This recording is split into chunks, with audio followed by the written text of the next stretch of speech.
Amén. Advertencias para la liberación. Por tanto, el que cree que está firme, tenga cuidado, no sea que caiga. Primera de Corintios 10:17. Perdón, 12. En una biografía, tanto el autor al escribir como los lectores al leer se enfrentan a la gran tentación de pasar por alto faltas del sujeto. La escritura, en cambio, no tiene la tentación de ocultar o excusar las faltas, los fracasos o los pecados de sus héroes. Y es en las secuelas del triunfo espiritual donde el potencial de la derrota parece estar en su punto más alto. En una victoria de la fe, Noé continuó de manera obediente sin que cayera una gota de lluvia, la construcción del arca. Pero después del diluvio leemos una lamentable descripción de todo lo que Noé permitió que ocurriera en su embriaguez. Ver Génesis 9, 20 al 27. Abraham emprendió el camino de la fe, sin embargo, luego trajo la desgracia sobre sí mismo y su familia a través de sus mentiras cuando bajó a Egipto. Génesis 12:10 al 20. David triunfó sobre Goliat, pero más tarde se encontró cometiendo adulterio y muy probablemente violación, asesinato y caos. Segunda de Samuel 11 en adelante. De Samuel en adelante. Cada uno de estos personajes son héroes que lograron grandes cosas por la causa de Dios y que también fracasaron, se mantuvieron firmes y cayeron estrepitosamente. La Biblia nos da estos ejemplos no como excusas detrás de quienes podemos escondernos, sino como advertencias para librarnos de la autocomplacencia cuando las cosas van bien y de esperar demasiado de los demás y de hecho de esperar demasiado de nosotros mismos. El teólogo Arthur W. Pink nos recuerda, Dios permite que resalte el hecho de que los mejores hombres no son más que hombres, por ricos que sean en dones, por eminentes que sean en el servicio de Dios, por mucho que Él los honre y los use, si su poder sustentador se aparta de ellos por un momento, se vería enseguida que son vasos de barro. Ningún hombre puede mantenerse por más tiempo del que es sostenido por la gracia divina. El más experimentado de los santos, por sí mismo, es tan frágil como el agua y tan tímido como un ratón. Es tan frágil, sí. Gracias a Dios, Él no nos abandona a nosotros mismos. Nos provee de justicia, salvación, verdad y su palabra para que podamos no solo soportar, sino permanecer fuertes en medio de cada prueba y tentación. Al reconocer en nosotros las mismas debilidades y derrotas que experimentaron héroes como Noé, Abraham y David, podemos confiar en la gracia y el poder de Dios para sostenernos a través del Señor Jesús, nuestra única y verdadera vía de escape. 1 Corintios 10:13. Deja que esto te sirva como recordatorio de que continúas en tu fe, creces en santidad o impactas el mundo para el reino, no como resultado de tu fortaleza, intelecto o carácter, sino por la gracia de Dios. La persona que realmente sabe esto ve la autocomplacencia como un grave peligro y ve la oración como algo absolutamente esencial, pues sabe que solo el Señor puede mantenerlo en pie día a día, momento a momento. Y tú,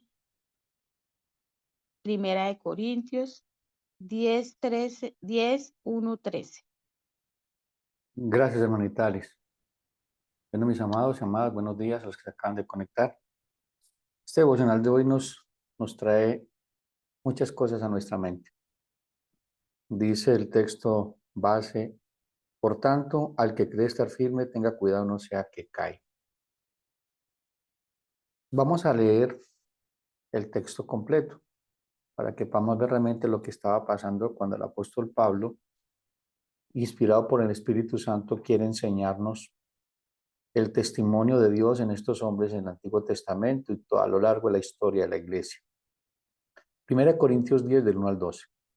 ¿Por qué no quiero, hermanos, que ignoréis que nuestros padres todos estuvieron bajo la nube y todos pasaron el mar y todos en Moisés fueron bautizados en la nube y en el mar y todos comieron el mismo alimento espiritual y todos bebieron la misma bebida espiritual porque bebían de la roca espiritual que los seguía y la roca era Cristo.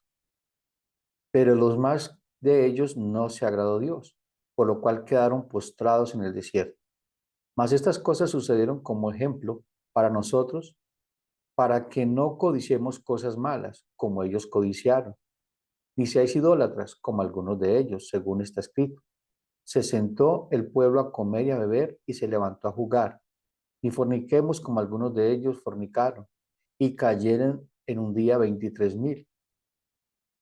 Ni tenemos al Señor, como también algunos de ellos lo tentaron. Ni tentemos al Señor, como algunos también de ellos lo tentaron y perecieron por las serpientes. Ni murmuréis como algunos de ellos murmuraron y perecieron por el destructor. Estas cosas les acontecieron como ejemplo y están escritas para amonestarnos a nosotros, a quienes han alcanzado los fines del siglo. Así que el que piense estar firme, mire que no caiga. No nos ha sobrevenido ninguna tentación que no sea humana, pero fiel es Dios que que no nos dejará ser tentados más de lo que podéis resistir, sino que dará también juntamente con la tentación la salida, para que podáis soportar. Entonces, el devocional de hoy es un llamado de atención para todos y cada uno de nosotros, pues el pecado no ha cambiado y las estrategias del enemigo siguen siendo las mismas. Es decir, el pecado con el cual lucharon estos hombres de Dios y mujeres de Dios en el Antiguo Testamento es el mismo que estamos luchando ahora. Es el mismo enemigo. Pero aquí llega la esperanza. Porque tuvimos la esperanza, cuando vemos la historia de estos hombres, vamos a tomar la historia de alguno de ellos, vemos cómo Dios se mantuvo firme en sus promesas, un Dios misericordioso, un Dios de amor, que también disciplinó y azotó a aquellos hombres y mujeres que eh, se salieron del camino, pero Dios volvió y los enrutó en el camino con mucho dolor, pero así lo hizo. Pero Dios empezó una buena obra, no solamente en nosotros, sino en ellos. Porque cuando leemos la Biblia en el Antiguo Testamento, estamos leyendo la Biblia de nuestro pueblo, de nuestra familia, en Cristo. Entonces, es una gran esperanza para nosotros saber de que Dios es el mismo ayer, hoy y siempre. Y que estos hombres y mujeres del Antiguo Testamento, en el pasado que fueron usados por Dios, no fue porque ellos fueran mejores que nosotros. No, era Dios en ellos, usando sus debilidades para mostrar su gloria y mostrar qué tan pecadores podemos llegar a ser. Y que Dios es el único bueno, santo y justo, que solamente es Dios, no es nosotros. Como dice el Salmo 115, no a nosotros, oh Dios, no a nosotros, sino a tu nombre, da gloria. Y ese Salmo 15 habla acerca de la idolatría. ¿Y por qué quiero hablar acerca de esto? Porque cuando nos sentimos que estamos firmes, nos sentimos que no necesitamos a Dios, caemos en el pecado de la idolatría, es decir, de que somos en nuestras fuerzas, que nosotros somos mejores que los demás, que no vamos a caer. Ese orgullo espiritual nos lleva a pecar contra Dios y contra el prójimo. Y van a ver a la luz de la escritura que muchos de estos hombres les pasó esta situación, el exceso de confianza. Necesitamos depender de Dios todos los días. Es una dependencia total. Un ejemplo de ello es cuando el maná en el desierto caía todos los días y tenían que recoger solamente lo del día. Es decir, ellos deben depender de Dios todos los días, no cada semana. Cuando trataron de guardar para el otro día, amaneció dañado, podrido. Porque es que la dependencia de Dios es todos los días. Es por eso tan valioso este devocional, que nos hace que en este momento 34 personas se conecten a depender de Dios. Y no solamente en el devocional, sino todo lo que aprendemos, todo lo que escuchamos de parte de Dios, sea nuestro estandarte. Cuando Jesús fue tentado al desierto, dijo: no solo el pan vive al hombre, sino toda palabra que sale de la boca de Dios. Cuando dejamos de poner nuestros ojos en Dios y su palabra, nos conectamos a nosotros mismos y es donde tenemos grandes problemas. Ese es el común denominador de nosotros como creyentes. Que venimos a la iglesia, nos conectamos a la iglesia local los domingos, los miércoles o el tiempo que nos reunamos y entre semana nos desconectamos de Dios, nos desconectamos de su palabra y nos conectamos al mundo, a los deseos de los ojos y la vanagloria de vida, y es allí donde vienen los problemas. El rey David, lo vivió de primera mano. Y mira lo que dice el Salmo 51:4. Contra ti sobre pecado y he hecho lo malo ante los ojos de Dios, para que seas reconocido justo en tu palabra y tenido por justo en tu juicio. He aquí, en maldad he sido formado y en pecado me concibió mi madre.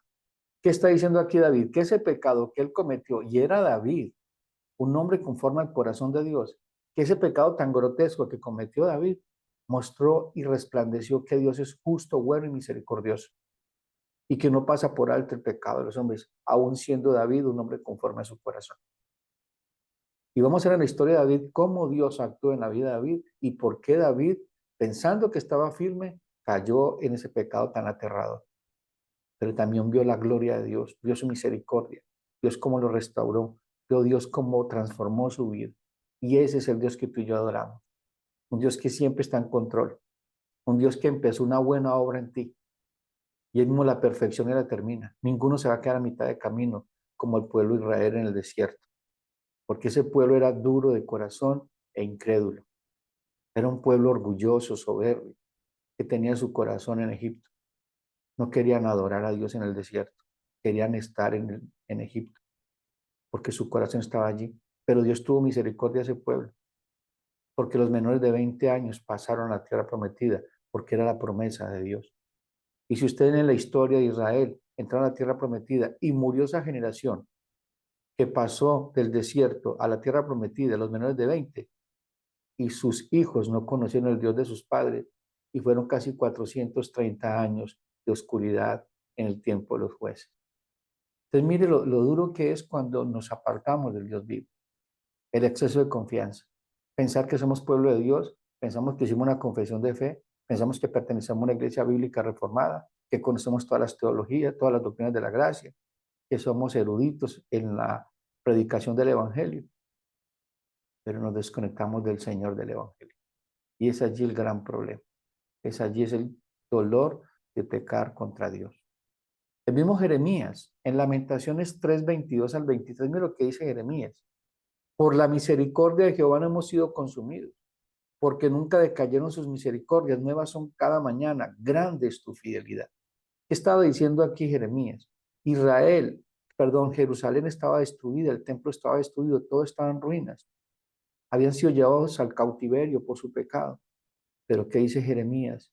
Dios es bueno. Dios tiene misericordia a nosotros. Dios tiene misericordia de sus escogidos. Dios tiene misericordia con su pueblo amado.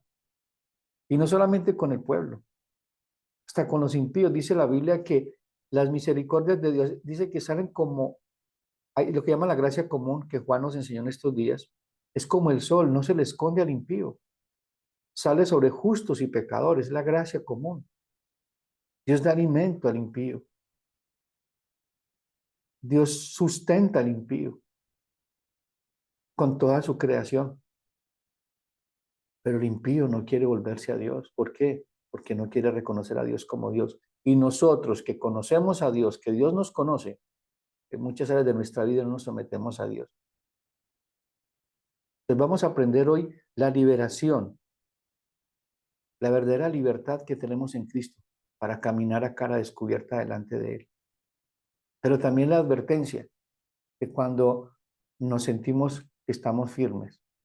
Entonces, el contexto del texto que hemos leído para el devocional es una amonestación que Pablo hace a la gente en Corinto acerca de la idolatría de comer carne sacrificada a ídolos y gente que estaba participando de una otra manera en esas actividades y te decían, es que ya somos cristianos, nos hemos bautizado, somos miembros del cuerpo de Cristo, no hay ningún problema.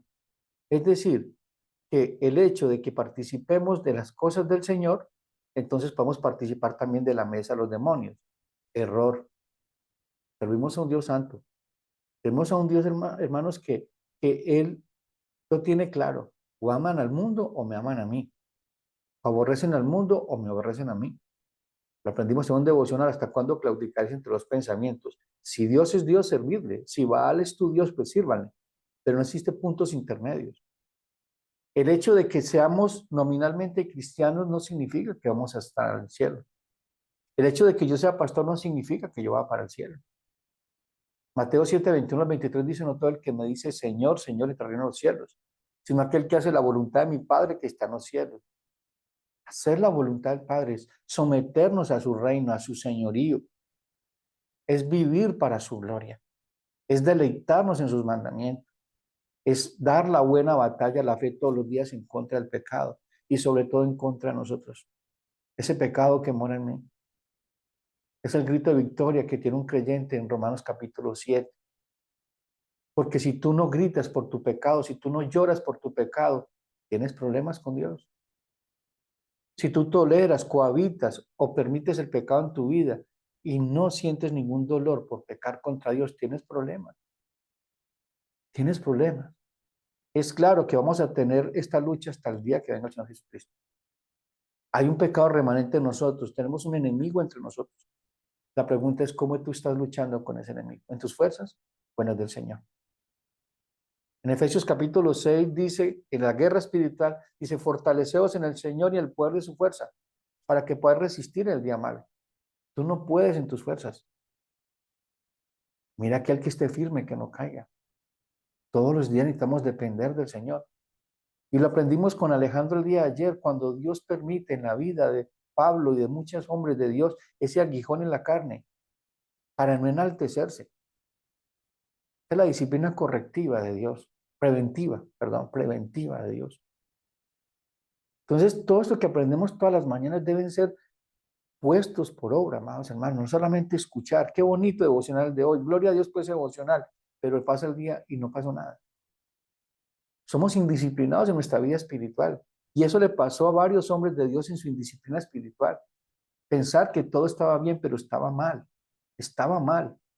Entonces, Pablo invita a ver la historia del pueblo de Israel y cómo ella nos muestra cómo esos excesos de confianza en ellos mismos los llevó a morir en el desierto sin ver la tierra prometida.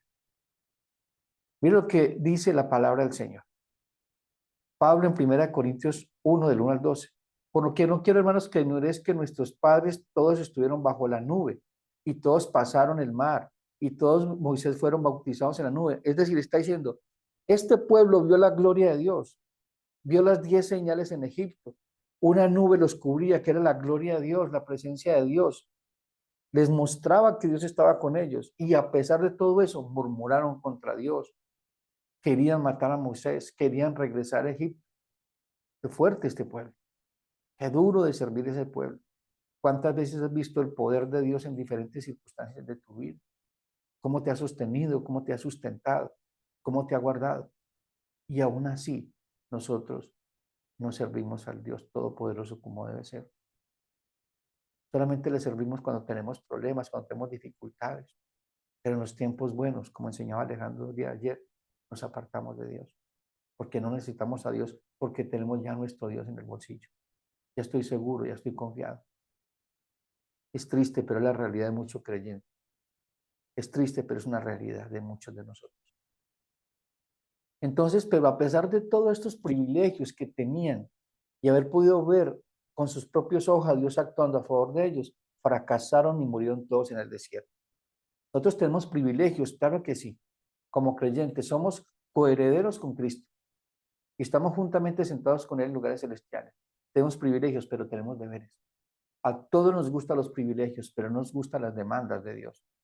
Dice, sed santos porque yo soy santo en toda vuestra manera de vivir. Es una demanda. Y sin santidad nadie verá al Señor. Y en Hebreos capítulo 10 dice que persigamos la santidad. Dice, procurad estar en paz con todos, pero perseguir la santidad, sin la cual nadie verá al Señor. Es decir, que sea nuestra intención todos los días la santificación. Es decir, apartarnos del pecado.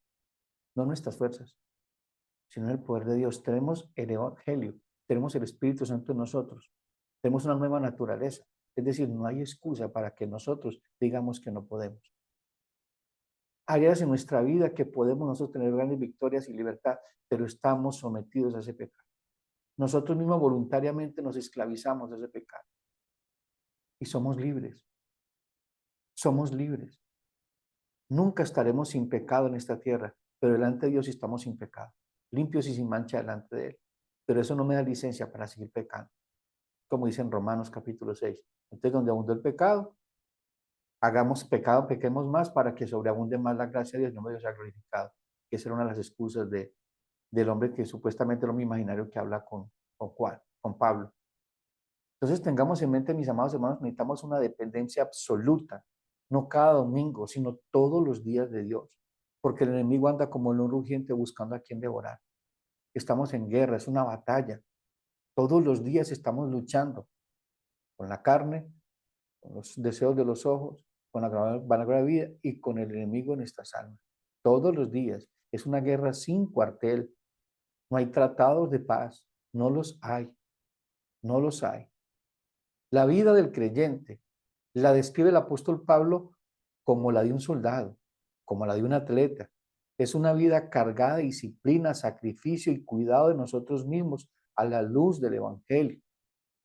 Les leo de nuevo, la vida del creyente la describe el apóstol Pablo como la de un soldado, como la de un atleta. Es una vida cargada de disciplina, de sacrificio, de cuidado de nosotros mismos a la luz del Evangelio. Es imposible que tú puedas ayudar a tu hermano a quitar la paja del ojo ajeno si no quitas la viga de tu ojo. Es decir, si tú no te examinas a la luz de la Escritura, si no te pones en cuenta de que tú también estás en la misma posición de él o de ella, eso no nos da derecho de juzgar a otro hermano. Porque todos somos pecadores, todos, limpiados con la misma sangre, bautizados en el mismo bautismo en Cristo.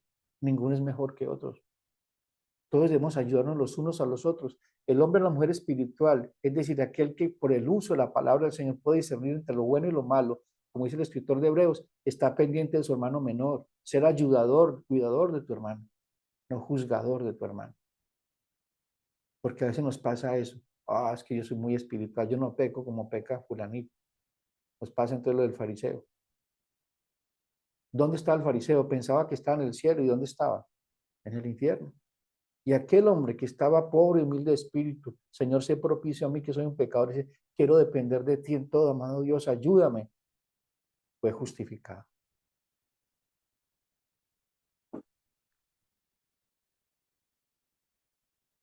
Pablo describe la vida del creyente como la de un soldado. En 2 Timoteo 2, 1 al 3 dice, tú pues, hijo mío, esfuérzate en la gracia. Mira lo que dice, y esfuérzate en la gracia, que es en Cristo Jesús. Lo que has oído de mí ante muchos testigos, esto encargo a hombres fieles que sean idóneos para enseñar también a otros. Tú, pues, sufre penalidades como buen soldado de Jesucristo. Le dice, esfuérzate en lo que conoces del Señor. Sé diligente, pon todo tu empeño. Sé intencional en la santificación, sé intencional en la obediencia, sé intencional, porque si no somos intencionales en nuestra vida como creyentes, hermanos, créame que vamos a tener problemas. En 1 Corintios 9, 24 al 27 dice, no sabéis que los que corren en el estadio, todos a la verdad corren, pero uno solo se lleva el premio. Corred de tal manera que lo obtengáis. Todo aquel que lucha de todo se abstiene, ellos a la verdad para recibir una corona corruptible, pero nosotros una incorruptible. Así que yo, Pablo está dando ejemplo, así peleaba Pablo, así corría Pablo, así que yo de esta manera corro, no como la aventura. De esta manera peleo, no como quien golpea el aire. Está diciendo, yo tengo una meta definida, ser como Cristo. Cuando dice, yo peleo como, no como que golpea el aire, no. Él identificaba las áreas de su vida en la cual pecaba contra Dios. Tú y yo lo sabemos. Tú y yo sabemos en qué área estamos pecando contra Dios. Si no es así, entonces no somos creyentes. Pablo dice, examinaos a vosotros mismos si estáis en la fe, o acaso no conocéis al Señor. O muchos de nosotros somos, como dice Santiago, oidores olvidadizos, aquellos que nos vemos a la luz de la Escritura en un espejo y luego nos olvidamos cómo éramos. Nosotros sabemos en qué área estamos pecando. Por eso Pablo dice, yo no golpeo como golpeo al aire. No, mire lo que dice el apóstol Pablo. Pablo dice entonces, no corro como a la aventura. De esta manera peleo, no como a quien que golpear, sino que golpeo mi cuerpo y lo pongo a servidumbre, es decir, lo pongo a servicio de Dios, lo someto a la gracia de Dios. Es decir, él identificaba las áreas. No está hablando aquí de ascetismo o legalismo, no, no eran sus fuerzas. Él identificaba las áreas que tenía en las cuales estaba pecando contra Dios y contra el prójimo, y era intencional en buscar la presencia de Dios, en depender de Dios en esas debilidades que tenía. ¿Qué es lo que dice él? He rogado 3 veces para que el Señor me quite este aguijón en la carne, este mensajero de Satanás que me abofetea. Y Dios me ha dicho, bástate mi gracia, porque mi poder se perfecciona en tu debilidad. Él dice, de buena gana me gloriaré de mis debilidades, para que repose en mí el poder de Dios, para que entonces cuando soy débil, entonces fuerte soy. Él entendía que no dependía de Pablo, era dependía del Señor, pero nosotros tenemos que ser intencionales en la obediencia, porque podemos obedecer a Dios. Nosotros hemos sido libertados del pecado. Ya no somos esclavos del pecado, sino esclavos de la gracia. Esclavos de Dios, siervos del Dios vivo. Es una servidumbre en libertad para adorarle en espíritu y en verdad. No adorarlo de una manera religiosa. Es decir, yo no tengo pecado. No, somos pecadores. Todos. La pregunta es, ¿qué estoy haciendo con ese pecado? ¿Lo estoy llevando a la cruz de Cristo? ¿Estoy mortificando ese pecado todos los días? Voy en oración. Ayúdame, Señor. Fortaléceme, ayúdame, Padre, porque quiero dejar esto. ¿Quién me dio a este cuerpo de muerte? Ayúdame, bendito Dios. Pero si dejamos el pecado que tome lugar en nuestra vida, si permitimos que esa vieja naturaleza nos gobierne, pues vamos a tener muchísimos problemas en nuestra vida diaria como creyentes. Primera Timoteo 4:16 dice, ten cuidado de ti mismo y de la doctrina, persiste en ella, pues haciendo esto te salvarás a ti mismo y a los que te oyeren. O sea, ten cuidado de ti mismo, ocúpate de ti mismo, predícate el evangelio todos los días. Nos gusta predicar el evangelio a otros, pero otros no nos predicamos el evangelio. Una de las más grandes amenazas que tenemos como cristianos somos nosotros mismos, pues el corazón del hombre es tendiente al orgullo y a la autosuficiencia. Nuestro Santo Dios nos recuerda por medio de Pablo la seriedad del exceso de confianza en nuestra vida cristiana. Dice 1 Corintios 10 del 11 al 12, y estas cosas os acontecieron como ejemplo y están escritas para amonestarnos a nosotros, a quienes han alcanzado los fines de este siglo. Está hablando de nosotros. Cuéntame de Pablo, de la iglesia primitiva, está hablando de nosotros. Hemos alcanzado los fines del siglo, estamos viviendo el último tiempo, no hay más tiempo. Se está acabando el tiempo, esta era la eternidad. Y si se está acabando el tiempo, ¿qué estamos haciendo nosotros con el tiempo? Dice el apóstol Pablo, aprovechando bien el tiempo porque los días son malos. ¿Cómo estás ocupando tu tiempo? ¿En la santificación, en la salvación? ¿O cómo ocupas tu vida? Dice entonces, así que el que piense esté firme, mire que no caiga. Uno de los ejemplos más tristes del fracaso de un hombre de Dios fue David, pero también una de las historias más impactantes del Antiguo Testamento, de la manifestación de la misericordia de Dios y su restauración. Mire cómo empezó toda la vida de David. Segunda de Samuel 11, del 1 al 4. Y aconteció en el año siguiente, en el tiempo que salen los reyes a la guerra, que David envió a Joab y con él a sus siervos y a todo Israel, y destruyeron a los amonitas y sitiaron a Raba, pero David se quedó en Jerusalén. David tenía que estar en el campo de batalla, pero él se quedó en Jerusalén. Exceso de confianza. He ganado todas las batallas, no me necesitan a mí allá. Yo tengo que descansar. Error, error. David ganó todas las batallas contra filisteos, contra moabitas, amonitas, pero perdió una batalla contra él, el exceso de confianza. Y dice el 2, y sucedió un día que al caer la tarde, que se levantó David de su lecho, mire a la hora que se levantó, al caer la tarde, estaba en la cama todo el día, y se paseaba sobre el terrado de la casa real y vio desde el terrado una mujer que se estaba bañando, la cual era muy hermosa. Y envió David a preguntar por aquella mujer y le dijeron: aquella es Betsabé, la hija de Eliam, mujer de Urías el Eteo. Es decir, que no era cualquier mujer, era la hija de uno de sus consejeros y era la esposa de uno de sus generales, de los 300 valientes de David. Y le dijeron: aquella es Betsabé, hija de Eliam, mujer de Urías el Eteo. Es decir, le aclararon quién era. Y envió David mensajero y la tomó y vino a él y él durmió con ella. Y luego ella se purificó de su inmundicia y se volvió a su casa. Aquí hay una joya que de pronto no han tenido usted en cuenta. David abusó sexualmente de Betsabé. Porque cuando ustedes ven la historia, Betsabé no fue disciplinada por Dios. Fue David. Fue David. Mire, David no solamente adulteró, violó a una mujer, mató al esposo de esa mujer, mintió. Mire, es un pecado aterrador. Cuando uno mira esa vida, ese hombre dice: ese hombre merece morir. Por eso es que él grita y le dice a Natán: ese hombre merece morir, cuando le cuenta la historia de la ovejita. Y Natán le dice: ese hombre eres tú. Mire dónde empezó el pecado: el exceso de confianza, cuando tenía que ir a la guerra. Todos estamos en guerra, hermano. Si usted es cristiano, usted es cristiana, está en guerra. Está en guerra. Usted no está en un punto neutral, no está en tratado de paz con el diablo, ni con el mundo, ni con los deseos de los ojos, ni con usted misma. Usted está en guerra con usted misma desde el primer día. Duermes con el enemigo, con la enemiga todos los días. Ni es su esposo, ni es su esposa, ni el vecino, ni la vecina, es usted. El problema no son ellos, el problema soy yo.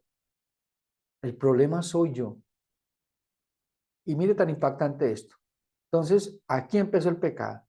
Entonces, la frase: a quienes ha alcanzado los fines de este siglo, es un semitismo que expresa la idea del tiempo actual. Es decir, que el tiempo es para nosotros, es decir, que debe ser algo que debe ser atendido y no tener en poco la palabra de Dios. No tener en poco la palabra de Dios, que eso le pasó a David. Entonces, como él tenía que ir a la guerra, porque esa era la ley, todos los reyes tienen que estar a la guerra. Incluso la Biblia dice en las leyes de la guerra, en Deuteronomio capítulo 20, que cuando el pueblo estaba en guerra, los guerreros no pueden tener relaciones sexuales con su esposa. Tenían que abstenerse de toda relación sexual con sus esposas. Estaban en acuartelamiento de primer grado, estaban en guerra, y David no lo hizo así. En 2 de Samuel 12, 7 al 9, mire cómo lo confronta el profeta Natán. Entonces Natán dijo a David: tú eres aquel hombre. Así ha dicho Jehová, el Dios de Israel: yo te ungí por rey sobre Israel, y te libré de la mano de Saúl, y te di la casa de tu señor, y las mujeres de tu señor en tu seno. Además te di la casa de Israel y de Judá. Mire todos los privilegios que Dios le haga a David. Y si esto fuera poco, te habría añadido mucho más. Si tú me hubieras pedido más, más te hubiera dado. Dice: porque pues tuviste en poco la palabra de Jehová, haciendo lo malo delante de sus ojos. A Urías el Eteo heriste a espada y tomaste por mujer a su mujer. A él lo mataste, y con la espada de los hijos de Amón. Qué impactante, ¿no? ¿Por qué tuviste en poco mi palabra? Es allí donde empieza todo. Si nosotros no dependemos del Evangelio, si nosotros no estamos firmes en el Evangelio, si tú y yo no obedecemos el Evangelio, vamos a tener problemas con él. Porque es que el Evangelio es Cristo. Él es el Verbo hecho carne. Pedro dice: Señor, ¿a quién iremos si tú tienes palabras de vida eterna? Pero muchos de nosotros llegamos a un sermón, el domingo, una predicación del Evangelio, escuela dominical, un devocional, una predica el miércoles. Hermanos, y la palabra del Señor para nosotros no es nada. Nosotros tenemos que temblar ante la palabra del Señor, porque está hablando un Dios santo, santo, santo. Un Dios que cumple su palabra. Un Dios que nos juzga con su Evangelio, pero también nos salva con el Evangelio. Pablo dice que vamos a ser juzgados por el Evangelio. El mundo será juzgado por la palabra de Dios, por haber rechazado la palabra de Dios, porque la palabra de Dios es el Evangelio de Dios. Es el Evangelio que te salva, que te liberta. No tengamos en poco la palabra del Señor. No la echemos a nuestra espalda. No echamos la corrección de Dios a nuestra espalda. No tengamos en poco lo que Dios dice. En Isaías 66, 2 dice: me fijaré, miraré a aquel que es pobre y humilde de espíritu y tiembla ante mi palabra. Debemos temblar ante la palabra del Señor, pero un temor reverente, un temor que nos lleve a amar, a obedecer al Señor con todo nuestro corazón, con toda nuestra fuerza. Seguimos la historia de David para que vean cómo terminó esta historia y cómo Dios se glorificó. Esta misma advertencia, la que está diciendo Natán a Samuel, perdón, Natán a David, ¿por qué tuviste un poco mi palabra? La encontramos en este tiempo, en esta hora, para nosotros como creyentes. Hebreos 2, del 1 al 3. Por tanto, es necesario que con más diligencia atendamos las cosas que hemos oído, no sea que nos deslicemos. ¿Qué hemos oído el Evangelio? ¿Qué es el Evangelio? Porque resulta y pasa, acontece que en Hebreos capítulo 1 dice, Dios habiendo hablado de muchas maneras en otro tiempo por los ángeles y por los profetas, y todo lo que ellos hablaron tuvo justa retribución. Ahí entra Hebreos capítulo 2. Por tanto, o sea, por todo lo que he hecho en el capítulo 1, es necesario que con más diligencia. Aquí esta palabra es un mandato, es un imperativo, es decir, pongamos todo esfuerzo, todo empeño en atender lo que hemos escuchado, porque lo que tú escuchas de parte de Dios te puede salvar o te puede condenar. Ese evangelio es poder de Dios para salvación de todo aquel que cree. Si tú enfrentas los pecados que tú tienes con el evangelio, vas a tener victoria. Jesucristo cuando fue tentado en el desierto, ¿qué fue lo que le dijo? Escrito está, escrito está, escrito está. Jesucristo se sometió a la palabra, siendo Cristo, siendo Dios, se sometió a la palabra de Dios. Y es impactante, ¿no? Cristo dependió de la palabra de Dios, es decir, dependió de Dios en el desierto y tuvo victoria. Tú no puedes enfrentar al enemigo en tus fuerzas. No, yo puedo. No, yo soy firme. No, yo voy a la iglesia. No, yo soy pastor. Error. El exceso de confianza nos puede pasar factura. Nos puede pasar factura como creyentes. Él dice, por tanto es necesario que con más diligencia atendamos las cosas que hemos oído, no sea que nos deslicemos. Porque si la palabra dicha por medio de los ángeles fue firme y toda transgresión, desobediencia recibió justa retribución, ¿cómo escaparemos nosotros si descuidamos una salvación tan grande? Mire, descuidar la salvación es descuidar la palabra de Dios. Es no predicarnos el evangelio a nosotros mismos. Es no estar sometidos a Cristo. ¿Cómo es someterme a Cristo o estar en Cristo? Pues estar en el evangelio. Somos cristianos bíblicos, somos cristianos evangélicos, es decir, evangelio. Es necesario observar que pudiera ser que algunos de los corintios descartaran en esa falsa seguridad la salvación, que descansaban que era el pueblo de Dios, es decir, la iglesia, un verdadero cristiano perseverando en la salvación con toda diligencia, siendo intencionales en lo que hemos creído, inquebrantables en nuestra determinación. Así debe ser un creyente, perseverando en la salvación con toda diligencia, siendo intencionales en lo que hemos creído y en lo que hemos oído. Eso es lo que nos enseña Filipenses 2, 12 al 13. Por tanto, amados míos, como siempre habéis obedecido, no como en mi presencia solamente, sino mucho más ahora en mi ausencia, ocupados de vuestra salvación con temor y con temblor. Porque Dios es el que en vosotros produce el querer como el hacer por su buena voluntad. Les voy a leer en la versión NTVI que dice, queridos amigos, siempre siguieron mis instrucciones cuando estaba con ustedes. Y ahora que estoy lejos, es aún más importante que lo hagan. Esfuércense por demostrar los resultados de su salvación, obedeciendo a Dios con profunda reverencia y con temor. Mire, esfuércense en demostrar cuál es el resultado de la salvación. Obediencia. Si mi pueblo dice que me ama, guarda mis mandamientos. ¿Por qué me decís Señor, Señor y no hacéis lo que yo os mando? ¿Por qué decimos Señor, Señor y vivimos como nosotros queremos? Como nos da, ya saben cómo.